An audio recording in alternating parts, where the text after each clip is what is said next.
All right, so let's compare the flagship Google Pixel 9 with the mid-range Samsung Galaxy A35. I think it's going to be a good matchup, especially since the pricing on the A35 is free when you switch your number over to prepaid on Metro, for example, while the Pixel 9 is a $800 device, although you could find it for half off in some locations if you switch to Mint Mobile, for example.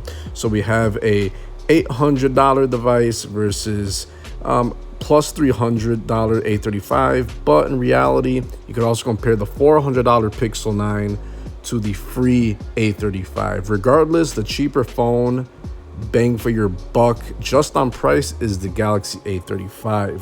Both of these were released in 2024, so they are on par with being newer devices. The overall smaller device, Pixel 9. The overall heavier device is going to be the A35. It's kind of heavy, north of 200 grams, 7.3 ounces, while the Pixel 9 is not light, not heavy, right under a smidge of 7 ounces.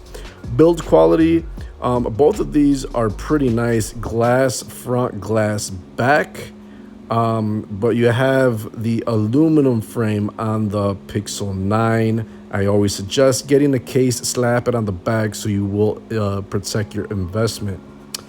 Both of these have eSIM and nano SIM card slots, so that's very nice on both.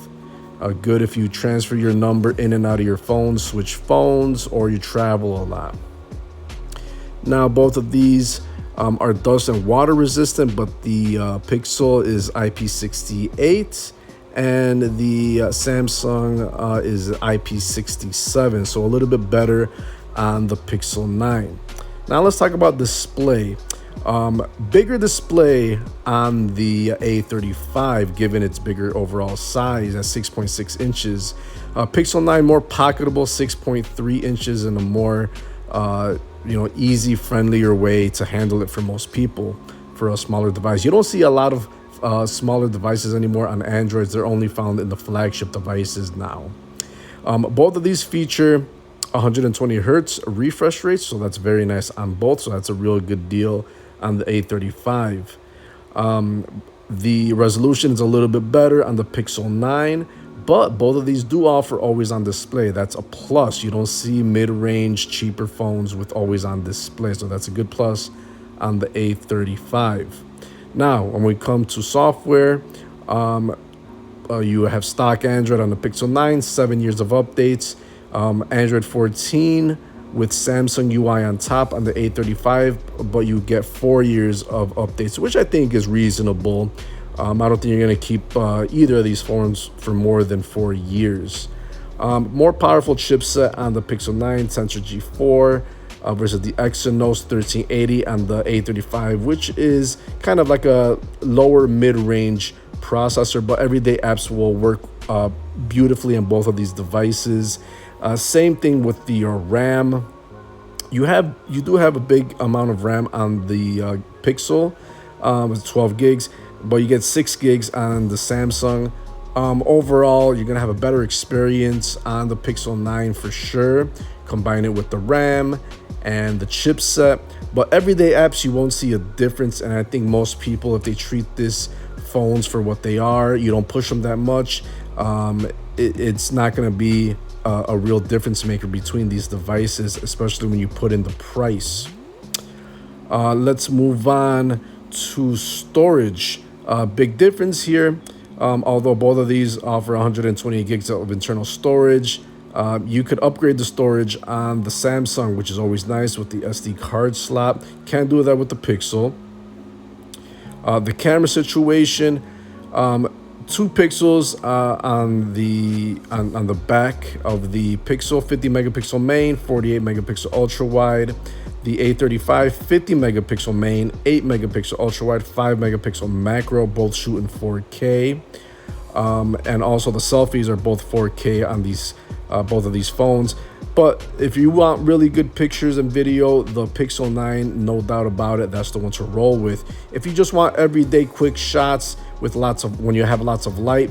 The Samsung will do a great job, but low light and video probably will not be as good. So keep that in mind. Camera, big, it's a big reason to get a phone. Most people love crispy video and pictures, and the Pixel 9 cannot be beat. Both of these do not have a headphone jack, so that's something I do like to see on Android phones of all prices, but neither of these have them. Bluetooth 5.3 on both, NFC on both to make your payments. Both of these have under the display fingerprint readers, but you got a better one on the Pixel 9 because they switched to ultrasonic as opposed to this optical one, which is found on the Samsung. Battery life is good on both of these. You should get more than a day of battery life. And you get fairly decent charging speeds, 27 and 25 watts respectively on the Pixel 9 and the A35. Mix that up with the big batteries, you should have no issues, but you also get wireless charging on the Pixel 9 if that's your thing.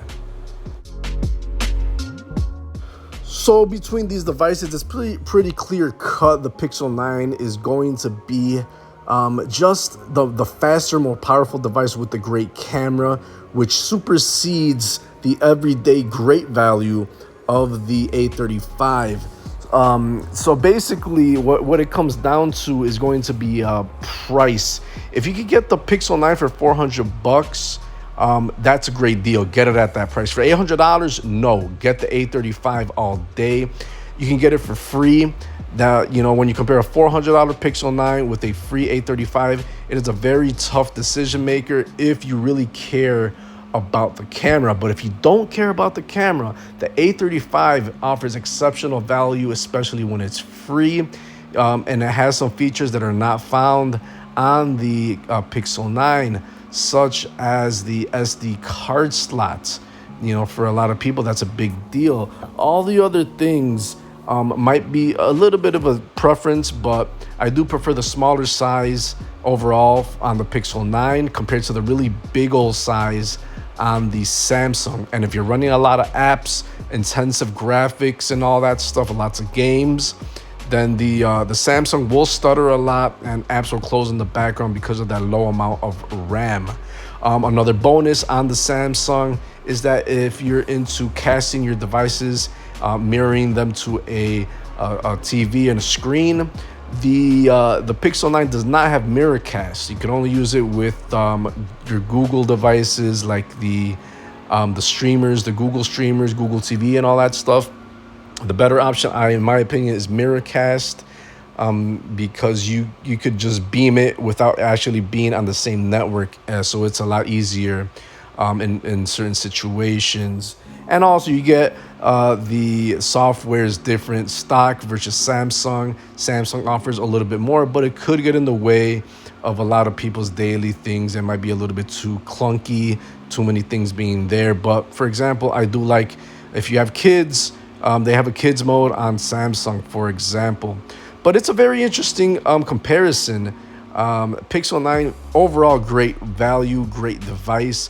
But if you're purely speaking, I need a phone, I wanted to do 99% of the things out there, and I'm not pushing it to the limits, the A35 is an exceptional value. I really think that free A35 is the way to go for most people. But if you care about camera, get the Pixel 9.